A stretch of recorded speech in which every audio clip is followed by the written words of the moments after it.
కృష్ణ ఒక మిత్రుడితో కలిసి మార్కాపురంలో ఒక రూమ్లో ఉంటున్నారు. ఇక్కడ నుంచి టాస్క్ ఫోర్స్ సిఐ, ఆయన పేరు కూడా చెప్తా, నేను పేర్లు వాడను, but I will give information.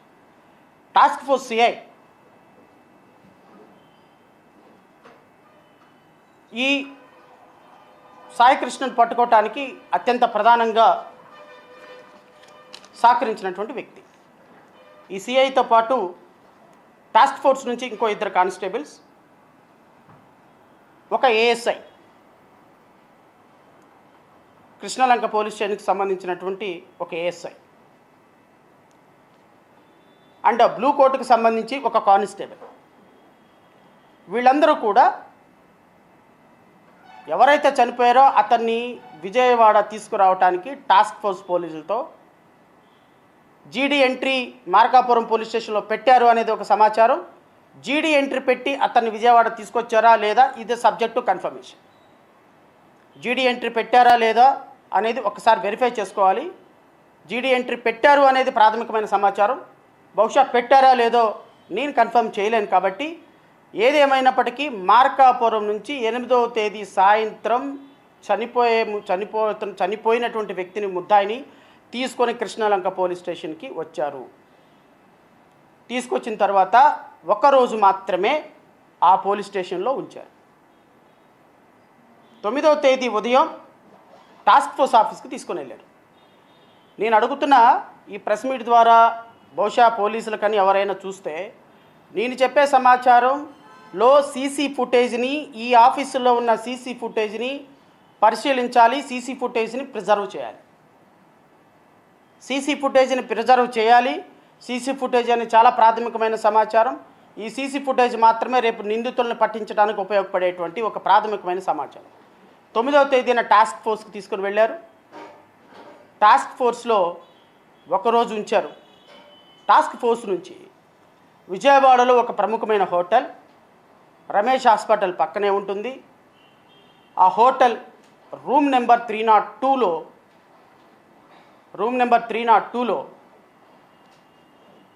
ఇతన్ని టాస్క్ ఫోర్స్ పోలీసులు చిత్రహింసలకు గురి చేశారు.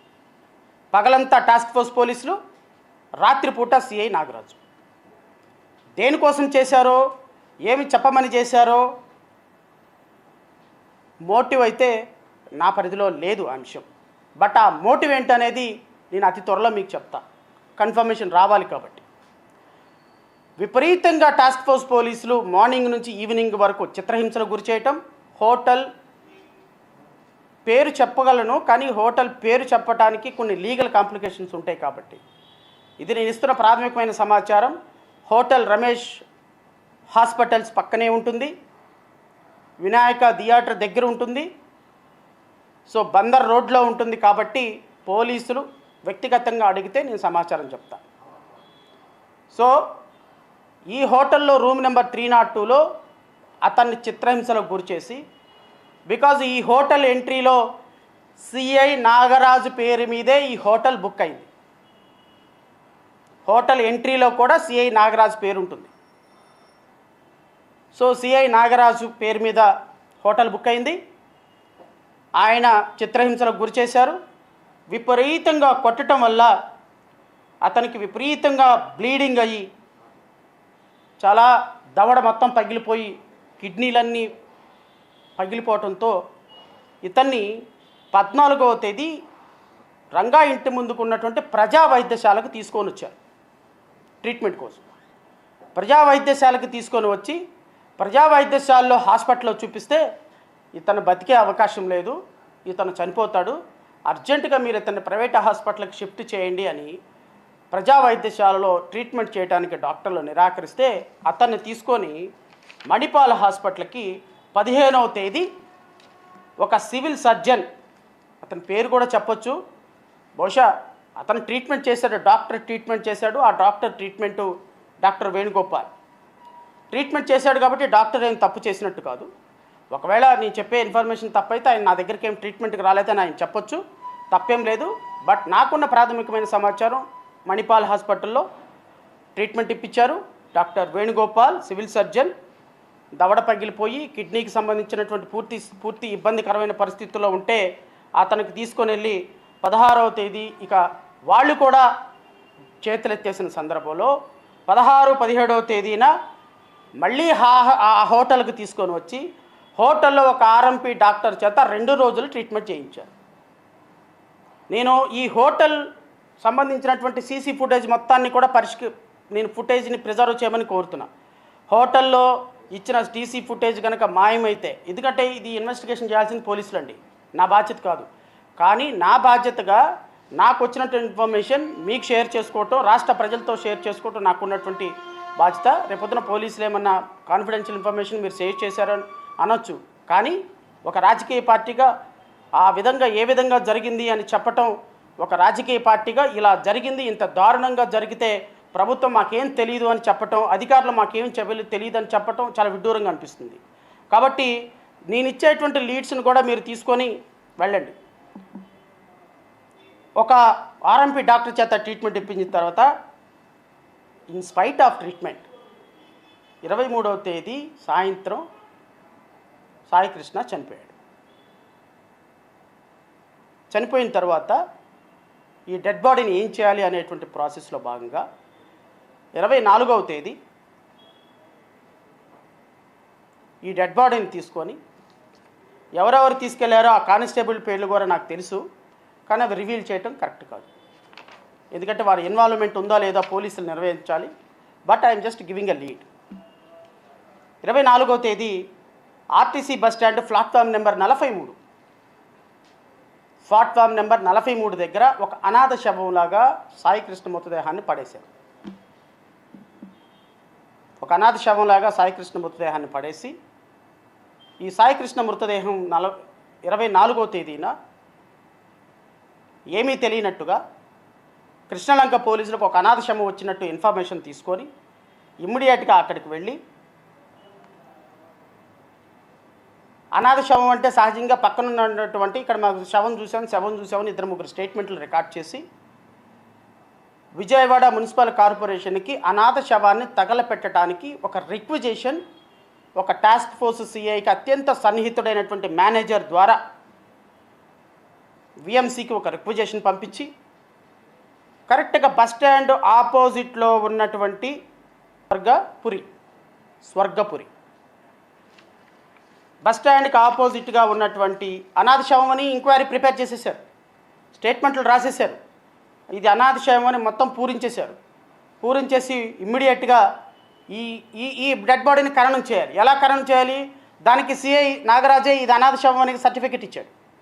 దీనికి టాస్క్ ఫోర్స్ సిఐ యొక్క ఫ్రెండ్ కానిస్టేబుల్స్ ఎంక్వైరీ చేశారు. టాస్క్ ఫోర్స్ సిఐ కంప్లీట్గా ఉన్నాడు. టాస్క్ ఫోర్స్ ఏసీపీ దీంట్లో ఇన్వాల్వ్మెంట్ ఉంది.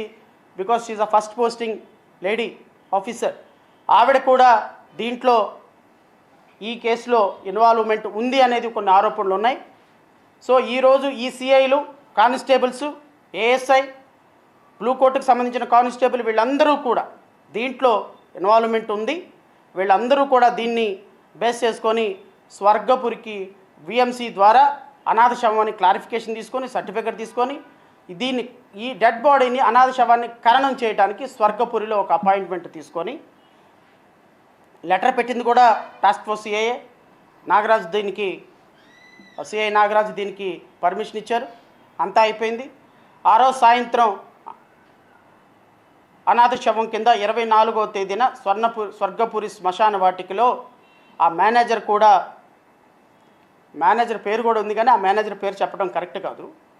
వారు అండ్ ఈ టాస్క్ ఫోర్స్ కాదు, ఇది బ్లూ కోర్ట్లో ఉన్నటువంటి కానిస్టేబుల్ ఇద్దరు చాలా మంచి స్నేహితులు.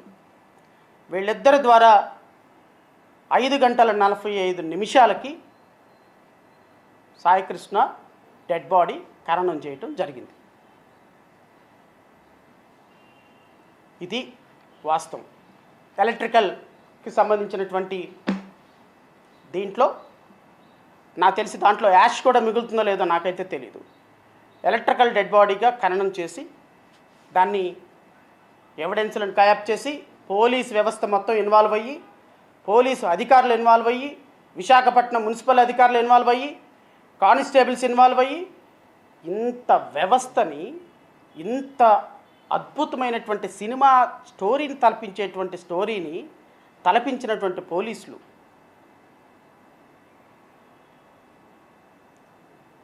మరొక జై భీమ్ సినిమా అవదా ఇది?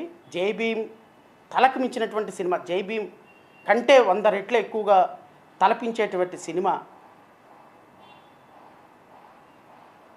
ఇంత తతంగం ఎందుకు జరిగింది? ఇంతమంది పోలీస్ ఆఫీసర్లు ఎందుకు ఇన్వాల్వ్ అయ్యారు? ఇంతమంది పోలీస్ ఆఫీసర్లు ఎవరి మీద కేసు కట్టారు? ఎంతమంది మీద కేసు కట్టారు?